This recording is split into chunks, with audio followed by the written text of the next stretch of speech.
ChatGPT o1 model now supports image uploads. I'm going to upload 10 challenging images to ChatGPT o1. Let's see what it says.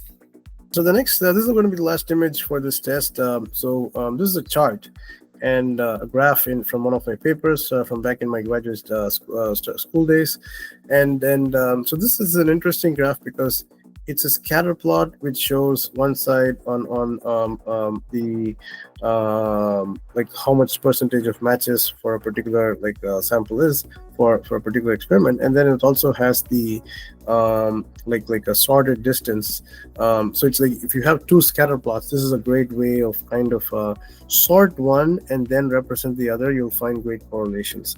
So that's what instead of if you have two variables and then if you just plot them using time as index, that may not give a great visualization. So these are some interesting analytics to know. So I want to, and then this is from a paper called back in the day. I have a paper called authors called Sarvam Search and Retrieval of Malware.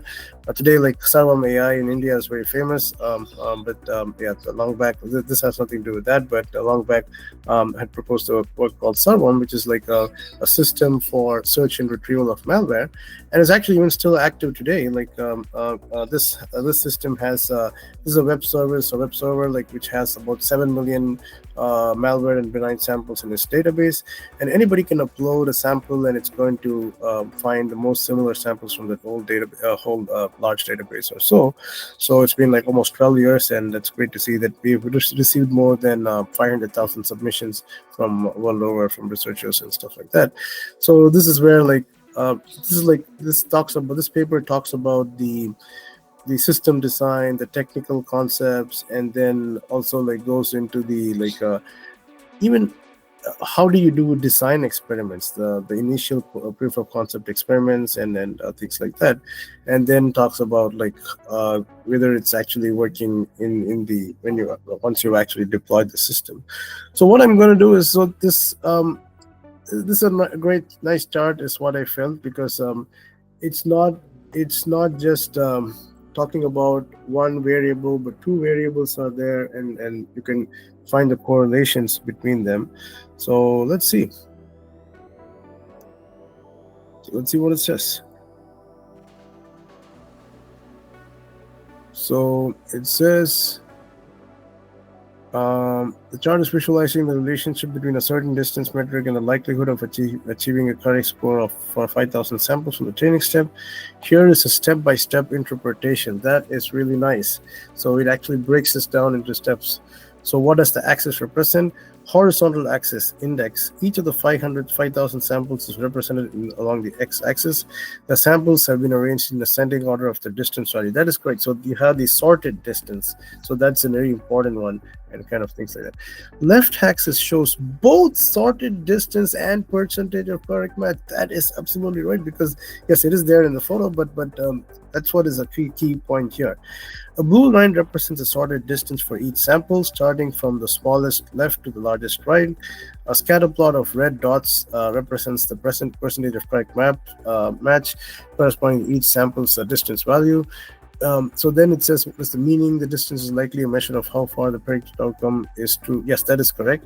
And this could be something like a distance in feature space. That is also reconstructing. That is also right. Yeah, that's amazing. Then interpreting the curves. Blue line sorted distance. So it says that starts very low on the left side, indicating many samples have low distance values. So as you move right, the distance increases. By the far right, you see the highest distance value. That is correct. So it's like some of the towards the left is like the ones which are very close to the database, very similar to samples in the database, and towards the far right are the ones which are far away from the database. So these are the ones which are for which if you have a database, these distances are very far off, right? So let's see overall trend. So now it's doing the trend analysis, and then red dots. Okay, before that, red dots, percentage of correct match. For samples with low distance towards the left, the red dots are generally near the top. That is correct, meaning these samples have high probability of being correctly matched, often close to 100%. That is absolutely right. As you move towards with higher distances, these red dots spread downward, indicating lower values. So basically what it means is that When the distance is very low, you have some samples which are highly like in the towards the left hand side. When the distance is high, you still have some samples which are also towards the right hand side. So let's see what further you are able to say. So overall trend is that when the computed distance between a sample and its expected representation is wrong, the system is likely correct in its matching classification. So yes, so the for lower distances, it's going to give a great thing. You don't see that is very true. This makes intuitive sense. If a sample closely resembles what the model expects, it's likely to be correct. That is right. High distance is equal to low correct match. Conversely, when the distance is large, the sample is likely an outlier or poorly represented, so the model tends to be wrong more often. Highly distance usually signals uncertainty or incorrectness. So you can see that, right? Like there are a few high confidence and like high distance and low confidence ones, and in the same way for low distance, most of these are like high correctness, and very few in this area. So that's what you would normally like expect. So implication for thresholding. So this is really amazing. I did not talk about thresholding in this graph. This is totally amazing because that's what I do next in the paper. I threshold based on this graph. This is the design graph, which is telling me that based on this design experiment study, do the thresholding, and it's actually so. Let's see. This chart suggests a natural threshold. If you set a distance cutoff, samples below the threshold will be on average be the correct match with high confidence, while samples above that threshold might be considered suspicious, deserving re-examination or conservative decision making. That is amazing. This is exactly what we try to convey. We call this like very high confidence match. High confidence, we divide it into four: high confidence match, low confidence match, and like then I think very low confidence. So the O1 is actually basically whatever I did as we did as a system and built this system. It's actually suggesting that, right? In short, the figure conveys the distance is a good predictor for correctness. Samples that are close to what the model expects are almost always matched correctly, while those that are far are much likely to be mismatched. That is absolutely right, and that is exactly what I wanted to convey. And not everything. So the thing is that not everything is mentioned in this text also, right?